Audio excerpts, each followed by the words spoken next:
warahmatullahi wabarakatuh. Waalaikumsalam warahmatullahi wabarakatuh. Alhamdulillah rabbil alamin.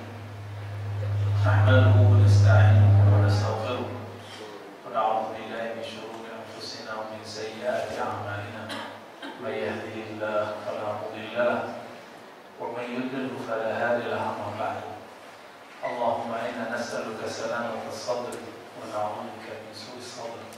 ونسألك الخير كله مما علمنا وما لم نعلم ونعوذ بك من الشر كله مما علمنا ومما لم نعلم إنك أنت علام الغيوب.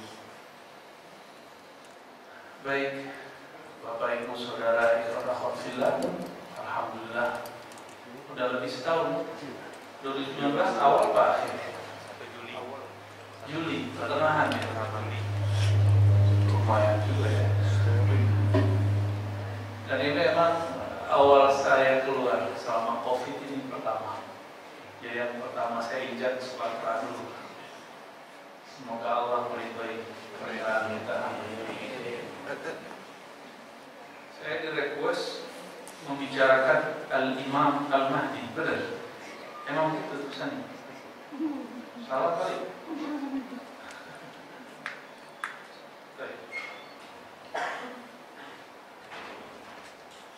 Berbicara akhir zaman sama seperti membicarakan gaib. Alam gaib ataupun akhir zaman, karena dia gaib, tidak ada caranya kecuali kembali kepada sunnah Nabi atau kepada Al-Quran jika ada. Tapi persoalan Mahdi tidak bertemu di dalam Al-Quran secara eksplisit, namun baru secara jelas ditemukan dalam hadis-hadis Nabi Sallallahu Alaihi Wasallam. Lagi-lagi kita ulang, karena persoalan Imam Mahdi, Imam akhir zaman, sama seperti membicarakan masa mendatang alam gaib atau alam gaib hari ini. Sekarang ada alam gaib? Ada. Membicarakan alam gaib, metode yang paling aman. Sebenarnya ada metode lain, namanya metode kasyaf. Tapi kasyaf itu berbahaya kalau tidak ahli, bisa memasukkan syaitan. Kasyaf itu penyingkapan mata batin ya. Maka yang aman adalah kembali kepada riwayat-riwayat yang dikabarkan oleh Nabi Muhammad SAW.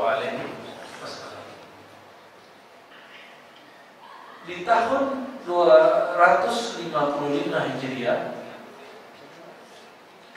lahir seorang imam dari keturunan Ahlul Bait. Belum besar umurnya, hilang. Imam itu terhitung imam ke-12. Orang Syiah kemudian mengkultuskannya sebagai Imam Al-Mahdi. Kehilangannya disebut dengan ghaibah al-ghaibah as-sughra, kegaiban pertama. Apakah itu yang dimaksud Imam Mahdi dalam tradisi Ahlu Sunnah? Maka tidak lama berselang setelah kejadian hilangnya Imam Mahdi versi Syiah ini, kelompok Syiah, maka muncullah Imam Ahlu Sunnah bernama Sulaiman ibn al-Ash'as yang sering disebut sebagai Imam Abu Dawud. Imam siapa namanya? Sering dengar gak nama Abu Dawud? Hadis Sahih Bukhari, HR Bukhari. Sahih Muslim, HR Muslim. Ya, hadis Abu Dawud, HR Abu Dawud. Ini berubah-ubah ya suaranya. Ya, nggak apa-apa. Tergabung nggak? Enggak ya. Imam Abu Dawud wafat sekitar 275 Hijriah. Berarti kejadian hilangnya imam orang Syiah sebelum beliau wafat beberapa tahun. Maka beliau tulislah satu bab dalam kitab Sunan Abi Dawud, kitab ketiga setelah Sahih Bukhari. Sahih Bukhari, Sahih Muslim yang ketiga, Sunan Abu Dawud. Imam ini semasa dengan Bukhari, tapi lebih muda. Karena Bukhari lahir sekitar tahun 194, dia setelah tahun 200, kira-kira 202 atau 204. Oke, udah kebayang nih orangnya yang nulis siapa? Imam Abu Dawud rahmatullah alaih. Beliau menulis satu bab dalam Sunan Abi Dawud. Apa babnya? Kitabul Mahdi, bab tentang Imam Al-Mahdi.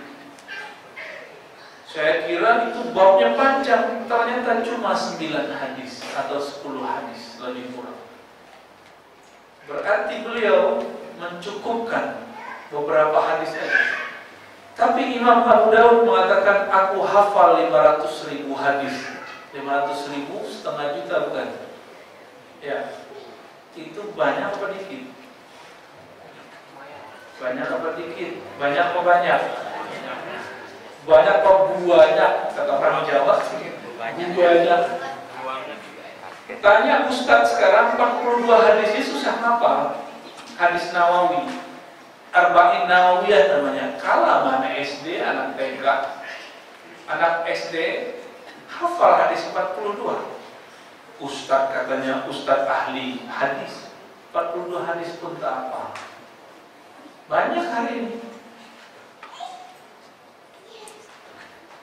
Imam Abu Dawud mengumpulkan 500.000 hadis. 500.000 ini dia pilih yang bagus-bagus. Tersisalah 4.000-an. Dari 4.800-an ya, sekitar itu. Dari situ dia ambil hadis Al-Mahdi sekitar 9 saja. Dan dari 9 itu yang paling jelas 1 atau 2 atau 3 hadis saja. Nah, saya mau cerita 2, 3 itulah, insya Allah, biar gampang beragamanya. Kalau saya ceritakan 9, pagi besok baru selesai menjelaskannya. Ya.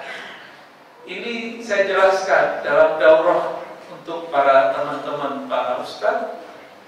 Di hari pertama datang di Pekanbaru, hari Kamis, di ITW, tapi berbahasa Arab, Pak. Mulai sebelum zuhur sampai sebelum asar. Ya. Awalnya ada yang datang, yang lain 5 menit kabur.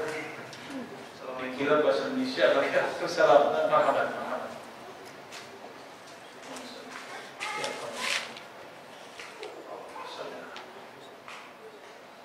Assalamualaikum.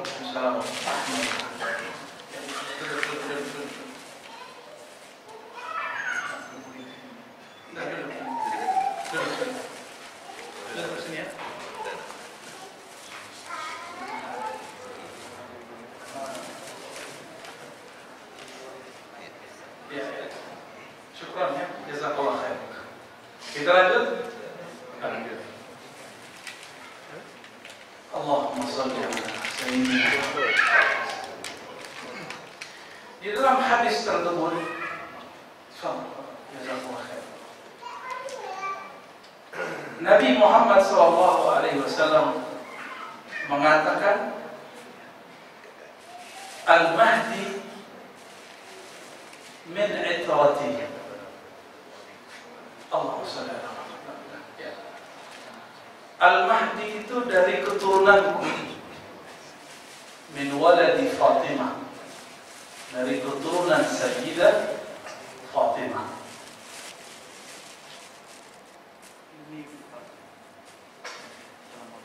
Waalaikumsalam. Nah, duduk situ dekat Cang Nandar ya. Syukran ya. Terima kasih.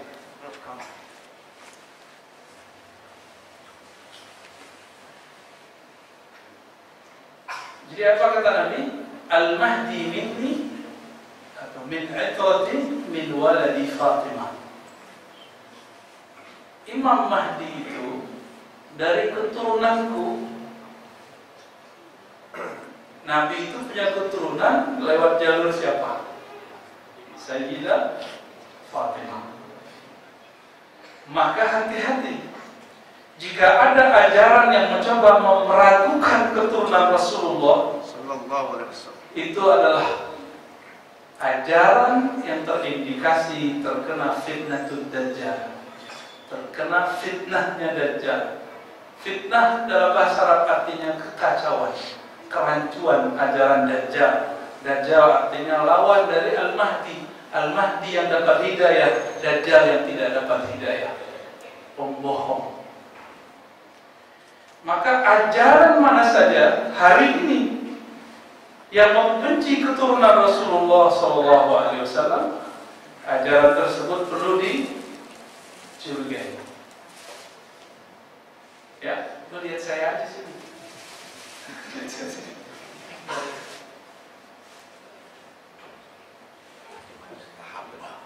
Ya.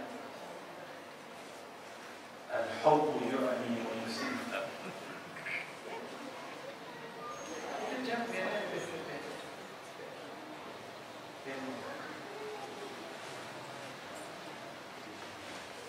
Hari ini ada nggak orang yang ngajarin benci dan meragukan keturunan Nabi, terus bilang nggak ada keturunan Rasulullah hari ini? Ada nggak? Ada. Curigai kelompok itu. Paham? Ada kelompok bilang, tokoh bilang, mana ada keturunan Nabi? Lo kena deh. Kenapa? Karena imam akhir zaman pasti keturunan Rasulullah SAW. Nanti ngeles. Kita keturunan lewat jalur bapak. Ini kalau lewat jalur Fatimah, emang urusannya apa? Ada orang Minang nggak di sini? Lewat jalur bapak apa ibu? Sukunya? Mama. Tuh.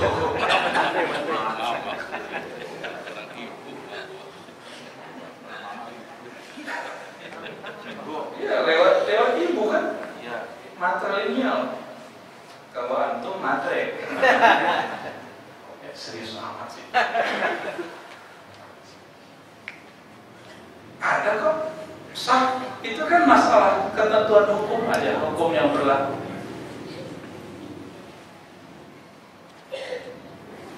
Jadi poin pertamanya apa? Al-Mahdi pasti keturunan Fatimah. Di ujung bab, Imam Abu Dawud menyebutkan satu hadis, tapi hadisnya lemah, bahwa Al-Mahdi keturunan Sayyidina Al-Hasan. Ya. Tapi ada riwayat lain Sayyidina Husain, sama-sama lemah. Maka kita gabung saja. Anaknya Fatimah berapa? 2. Ya udah, Al-Mahdi gabungan Hasan dan Husain. Maka nasabnya 2, Al-Hasani wal Husain. Di pertengahan bab beliau mengatakan, imam akhir zaman itu iwati usmuhu ismi, isimnya dia sama, iwati sama, sepakat, sesuai dengan ismi. Apa arti ismi bahasa Arab? Nama, itu terjemahan. Imam Al-Bajuri, kalau kita dulu di pesantren ngaji kitab Hasyiah Imam, salah satu yang paling terkenal namanya Imam Al-Bajuri. Imam Al-Bajuri, salah satu syekh di Al-Azhar. Salah satu syekh di Al-Azhar. Dulu, udah lama. Beliau punya murid yang umur panjang, salah satunya namanya Syekh Al-Aquli. Itu punya murid namanya Sayyid Muhammad Al-Maliki, dan juga yang lebih tua Syekh Muhammad Yasin Al-Fadani. Ilmunya ini berkembang lewat murid-murid beliau berdua. Syekh Yasin Al-Fadani, kiainya Jangnandar, berguru ke beliau. Ya. Ini orang sakti juga di ilmunya. Tapi kalau lagi pakai udut nggak sakti. Baik. Jadi apa arti ism? Kata Imam Bajuri ketika menjelaskan makna basmalah, Bismillah. Ism itu artinya apa? Kalau orang sekarang kan kurang percaya sama kekuatan nama. Apa kata mereka? Apalah arti sebuah nama? Dia nggak paham. Nggak ada nama, nggak bisa masuk kantor, ya nggak? Nggak ada nama, nggak bisa sekolah, bisa nggak? Nggak ada nama, saya nggak bisa terbang sini. Ya, nggak ada nama, nggak dapat gaji. Kalau nggak ada nama, maka nama penting kan? Penting nama itu. Nama itu diri kita. Nama itu harga diri kita. Nama itu hakikat kita.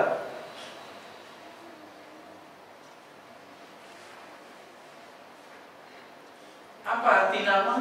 Al-ismu, arti awalnya adalah as-sumu. Sumu sama langit. Langit di atas atau di bawah? Tinggi apa rendah?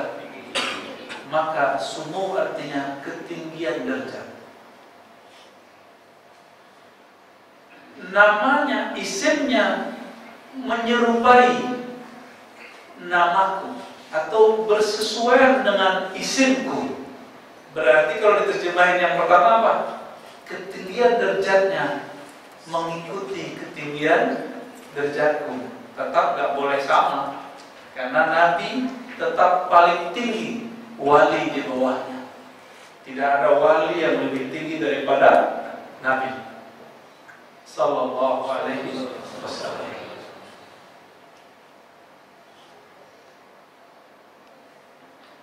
Apa rahasia ketinggian Nabi? Nabi itu siapa sebenarnya? Jika ingin faham Nabi, maka cukup baca surat Sof, As-Sof. Apa kata Nabi Isa? Nabi Isa ini gelarnya Ruhullah wa Kalimatuh, rohnya Allah dan kata Allah, kalimatnya Allah. Apa kata beliau? Wahai Bani Israel, aku Rasulullah kepada kalian, dan memberi mubasyiran, memberi kabar gembira mengenai kedatangan seorang Rasul setelahku, Rasul yang penutup dan paripurna, namanya ismuhu Ahmad. Pakai isim. Isim itu artinya ketinggian derajatnya, bernama Ahmad. Ahmad itu siapa? Apa beda Ahmad dan Muhammad? Cuma sekedar nama? Apalah arti sebuah nama? Gak berlaku. Penting nama itu. Apa beda Ahmad dan Muhammad? Kenapa Nabi Isa tidak mengatakan ismuhu Muhammad, tapi ismuhu Ahmad? Ahmad secara bahasa Arab artinya apa? Yang pernah baca bahasa Arab? Hamida yahmadu hamdan. Puji-pujian, terpuji. Ahmad yang paling terpuji karena ketinggiannya. Siapakah Ahmad itu? Ahmad itulah hembusan Allahu Ahad. Allah pertama kali menghembuskan nyawa pertama, roh pertama di alam semesta ini bernama Ahmad. Makanya Nabi Isa, karena beliau lahir tidak perlu ada seorang ayah, dia sangat mengerti hakikat Nabi Muhammad Sallallahu Alaihi Wasallam. Jadi Al-Mahdi itu namanya ketinggian derajatnya mengikuti, berkesesuaian dengan ketinggian derajatku. Itu maksudnya kepada Ahmad. Apa kata Nabi dalam hadis Imam Al-Hakim, dan hadisnya sahih menurut beliau dan diterima oleh imam-imam yang lain, kecuali imam yang tidak percaya bahwa ilmu qalbu, ilmu hakikat. Imam Hakim ini mengarang kitab Al-Mustadrak Al-Sahihain, hadis-hadis sahih yang ketinggalan gak ada dalam Sahih Bukhari dan Muslim. Dia punya murid namanya Al-Baihaqi, ya. Imam Ahlus Sunnah, aqidahnya Asy'ariyah Maturidiyah, mazhabnya Syafi'i. Tapi karena dia meriwayatkan riwayat seperti ini, dia dituduh sesat oleh kelompok-kelompok yang dari dulu tidak percaya zuriat Nabi Sallallahu Alaihi Wasallam. Apa kata Nabi? Kuntu nabiyyan wa Adam baina ma'in wa tin, wa Adam mujadilun baina ma'in wa tin. Yang riwayat kedua lebih sahih. Aku telah jadi nabi, Adam masih tanah, belum ada. Berarti sudah ada nabi sebelum nabi di bumi. Itulah Ahmad. Kuntu. Ini bukan obrolan saya. Yang berbicara siapa? Nabi Muhammad SAW belum berbicara tentang dirinya yang lain, dirinya yang sebelumnya. Kuntu adalah aku dulu. Kalau bahasa Arab apanya? Kuntu kana yakunu, kuntu pastan fi'il madhi. Dulu adalah aku seorang nabi. Adam belum ada. Itu nabi di masa apa? Ada yang tahu nggak? Nggak ada yang ingat kan? Emang kita belum ada juga, Nabi Adam belum ada, apalagi kita. Jadi Nabi Muhammad sudah menjadi Ahmad Nabiullah dulu. Inilah beda Nabi dengan Rasul. Kalau Nabi sudah lama, maka tolong luruskan pelajaran-pelajaran di sekolah. Nabi Muhammad diangkat jadi Nabi bukan umur 25. Beliau diangkat sudah ada sebelum ada alam ini. Tua nggak Nabi Muhammad? Itu sebabnya beliau cukup 13 tahun di Mekah, 10 tahun di Madinah, beres persoalan alam semesta. Gak usah lama-lama seperti Nabi Nuh 950 tahun. Gak usah lama seperti Nabi Ibrahim yang hampir 200 tahun. Gak usah lama-lama. Cukup berapa tahun di Mekah? 13. Pindah ke Madinah 10 lebih dikit, hampir ke 11. Tak masuk tahun 11 Rabiul Awal wafat. Muharram, Safar, Rabiul, jadi masih 10-an. 10 tahun 3 bulan. Kurang lah ya. Jadi kenapa Nabi kita tua? Lebih tua dari alam semesta. Karena beliau udah jadi Nabi. Dan namanya waktu dulu jadi Nabi adalah Ahmad. Terbaca oleh Sayyidina Isa Ruhullah, maka mengatakan Ismuhu Ahmad, surat Saf. Namanya Nabi Muhammad itu dulu. Dulu alamnya alam bumi atau alam apa? Belum ada bumi kan ya? Belum ada. Itulah alam ruh. Bahkan sebelum alam ruh, malaikat Jibril aja belum ada. Itulah sebabnya malaikat Jibril menjadi pelayannya Rasulullah Sallallahu Alaihi Wasallam. Dulu Nabi Khidir pernah menjadi guru Nabi Musa. Ketika Nabi Khidir menjadi guru Nabi Musa, muncul Nabi Muhammad. Nabi Khidir enggak jadi guru Nabi Muhammad. Enggak jadi guru, kenapa? Dalam satu riwayat disebutkan bahwa Abdul Muttalib ini, karena ini riwayat para kenabian, maka ahli hadis pun tidak bisa berkomentar banyak tentang statusnya. Jadi ahli hadis itu tugas mereka ngecek hadis yang penting itu dari Nabi lahir, apalagi dari Nabi jadi Rasul 40 sampai beliau wafat. Sebelum itu ngikutin sejarah-sejarah yang ada secara lisan. Abdul Muttalib bertemu seseorang sosok. Sosok ini mengatakan, "Hai Abdul Muttalib, nanti anakmu namain Muhammad ya." Terus apa kata Abdul Muttalib? "Tolong doakan cucuku ini." Kata orang tua ini, "Justru aku yang butuh doa dia." Belakangan dicek oleh ahli riwayat yang mengerti ilmu ini, itu adalah Nabiullah Khidir. Jadi seorang Nabiullah Khidir itu butuh doa Nabi Muhammad Sallallahu Alaihi Wasallam, gurunya Nabi Musa. Kenapa? Spirit ruh yang ada di dalam jiwanya Nabi, di dalam badannya Nabi itu adalah ruh Ahmad. Itu maknanya kuntu nabiyan. Dulu aku nabi, nama kenabianku Ahmad. Kalau di bumi nama kenabiannya Muhammad Rasulullah. Maka kalau kita syahadat, asyhadu an la ilaha illallah, bukan asyhadu Ahmad, tapi asyhadu Muhammad. Karena Ahmad itu syahadatnya masa dulu, masa azali dan masa lalu, bukan sekarang. Siapa Al-Mahdi? Maka Al-Mahdi yang dia mewarisi spirit Ahmad itu. yuwati ismuhu ismi. Jadi jangan cocok logi, ikutin aja ayatnya, ikutin hadisnya, pakai ilmu bahasa, ikutin imam-imam kita, terang maknanya. Jadi nggak usah khawatir persoalan al-Mahdi. Yang kita khawatirkan satu, kita pantas gak menjadi tentaranya, menjadi pengikutnya. Ini corona begini aja udah banyak yang dulu nyalahin ini, nyalahin itu. Lupa kalau ini izin Allah semua. Tauhidnya berubah. Benar kan? Muncul vaksin, cara ini lagi nggak suka, nggak usah vaksin. Ya, nggak usah macam-macam. Jalan aja. Semuanya Allah telah atur. Dan aturan Allah lebih hebat dari aturan orang-orang di luar Allah.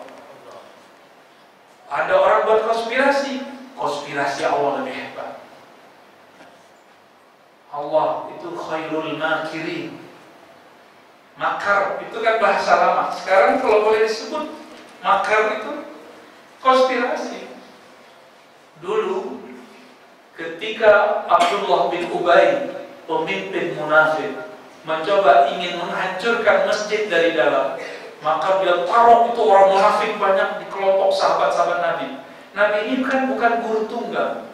Nabi ini mengkader guru-guru. Maka sahabat ini gurunya ini, sahabat ini gurunya ini. Sahabat yang bekerja gak bisa hadir nanti datang kepada guru siapa. Begitu terus bolak-balik. Jadi dulu tuh banyak guru. Karena banyak guru, kebangkitan itu cepat. Ini yang tidak ada di nabi-nabi sebelumnya. Nabi sebelumnya pemain tunggal. Nabi Musa aja yang berdua sama Nabi Harun. Selebihnya pemain tunggal. Jadi kalau dakwah kita mau cepat berkembang, jangan main sendiri. Ya seperti ini. Ada yang ngatur ini, ada yang ngatur ini. Ada kader ini, ada mentor ini. Oh gitu. Nabi tahu ada munafik nyamar. Tapi kan nggak boleh bilang ente munafik, nggak boleh. Haram hukumnya, itu su'ul adab. Saking Nabi cintanya kau semua makhluk dan sayang, beliau pun masih menyolatkan Abdullah bin Ubay waktu mati. Sampai ditegur oleh Allah karena orang ini jahatnya bukan main kepada Rasulullah SAW. Dalamnya setan. Jadi ada orang-orang, emang orang beneran Pak, tapi ada orang yang syayatinul ins. Dia manusia, tapi dalamnya setan. Kenapa? Nabi mengatakan inna syaitannya jadi maturatan. Setan itu mengambil di setiap pembuluh darah. Ada darahnya di lidah, maka kita bisa dipinjam lidah kita oleh setan. Ada darah di mata, maka mata ini bisa dipinjam oleh setan. Ada darah di bagian tubuh perut kita, semuanya ada. Maka dia bisa ikut serta. Itu sebabnya kalau ahli fikih bilang sunat baca bismillah makan minum. Kalau versi ahli kolbu, ahli hakikat, ahlu sunnah wal jamaah, wajib sebenarnya baca bismillah itu. Itulah sholatnya badan. Makan minum. Sholat artinya zikir. Aqimis sholata zikir.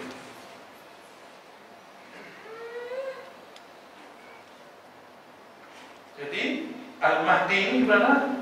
Ini baru satu nama loh dijelasin. Ketinggian derajatnya mengikuti ketinggian derajat Nabi. Maka beliau pewaris spirit Ahmad. Jadi dalamnya Mahdi itu Ahmad. Ilmunya, ketinggian derajatnya, tuahnya. Ini ada bukti lain. Ketika Nabi Mi'raj sampai ketemu Nabi Yusuf di langit berapa? Di sini ada pernyataan Islamiyah kan? Ayo kita cek nih. Nabi Muhammad SAW ketemu Nabi Yusuf, Nabi paling cuak sealam semesta. Kalau ibu-ibu lihat, itu ibu lupa nafas, mungkin mati. Lupa nafas, kalau lihat saya kan biasa aja, bisa-bisa ibu lihat saya.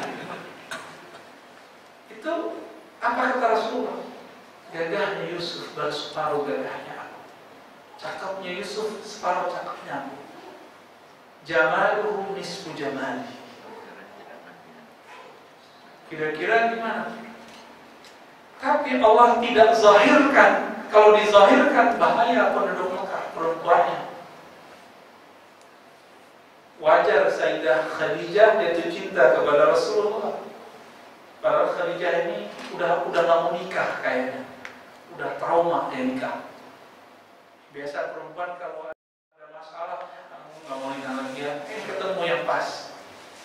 Dia adalah Sayyidul Alamin, penghulu alam semesta, Nabi Muhammad SAW. Kalau fisiknya Hasan, wajah Nabi itu biasa orang Arab, keturunan Nabi Ismail, keturunan Sayyidah Hajar, campur Ibrahim Hajar. Hajar orang Mesir.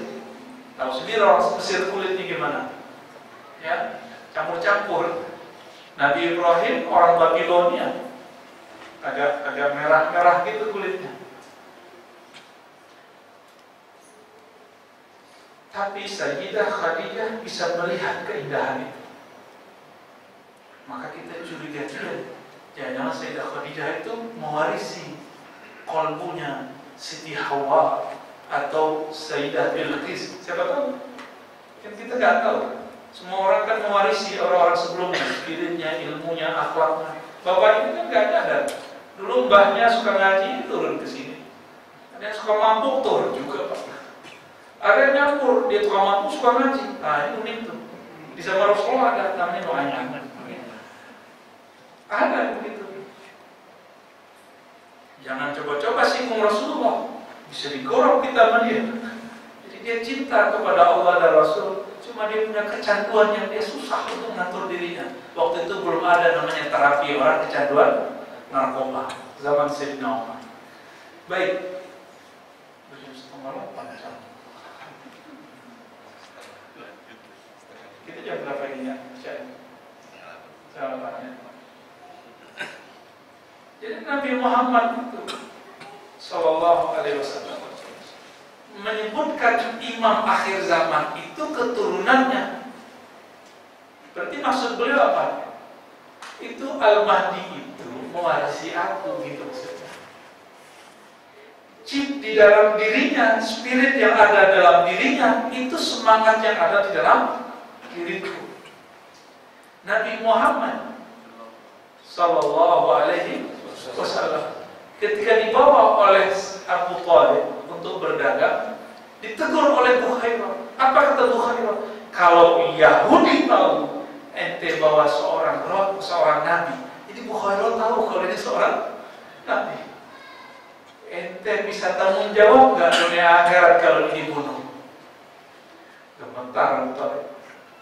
Maka Abu Thalib udah tahu kalau Nabi Muhammad itu seorang nabi. Dia sembunyikan Nabi Muhammad, dipoles, dijadiin pengembala, ya, dijadiin orang biasa kayak pemuda-pemudi di kampung tapi orang Dayak yang nggak pernah buat aneh-aneh, soleh biasa. Ada orang tengkar dia damai, kayak orang biasa, kayak pemuda taruna namanya, kayak karang taruna. Nah, kira-kira begitu.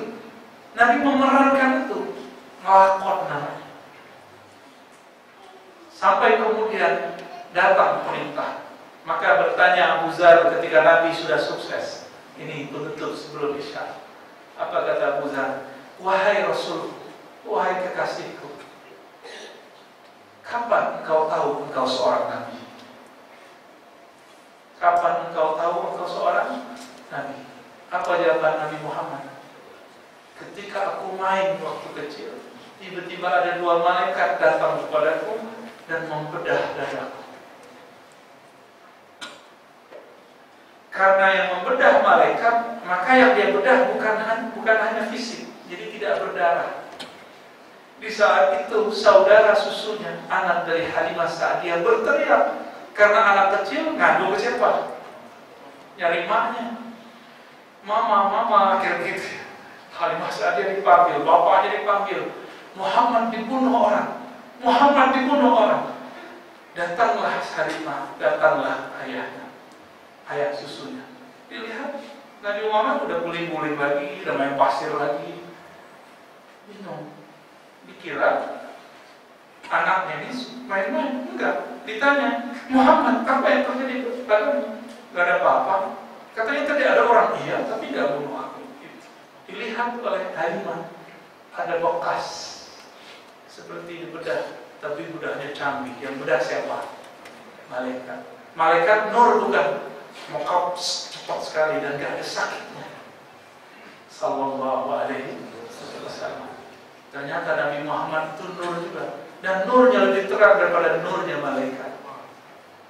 Jadi sebenarnya itu formalitas aja, dibersihkan dadanya, jantungnya. Kenapa? Beliaulah nur, beliaulah cahaya. Dituangkan nur hikmah, nur iman.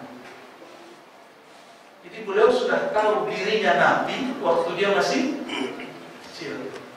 Jadi kira-kira gimana nih pelajaran SD, pelajaran SMP-nya keliru kan nih? Cerita-cerita guru di MDA-nya kurang update ya. Kata gurunya, ayo belajar dari buayan sampai ke liang lahat. Hadisnya dari kita masih kecil sampai sekarang itu aja hadisnya. Dia nyuruh orang ngaji, baca, dia nggak baca. Padahal sekarang hadis Bukhari, Muslim, Abu Dawud, Tirmizi tinggal download di Play Store. Iya, mudah. Dulu kita harus nyebrang sungai dulu, nyebrang gunung dulu, ketemu harimau dulu, ketemu singa dulu, bertengkar dulu sama harimau 7 kali, baru ketemu Karnanda. Imam Bukhari begitu cari hadis. Ayah Buya Hamka diceritakan oleh Buya Hamka waktu beliau berdakwah, dulu kan belum ada jalan tol. Nah ya, orang dulu hidup memang enak hari ini tol. Dulu nggak suka, sekarang selfie parah. Itu dulu Buya Hamka cerita apa?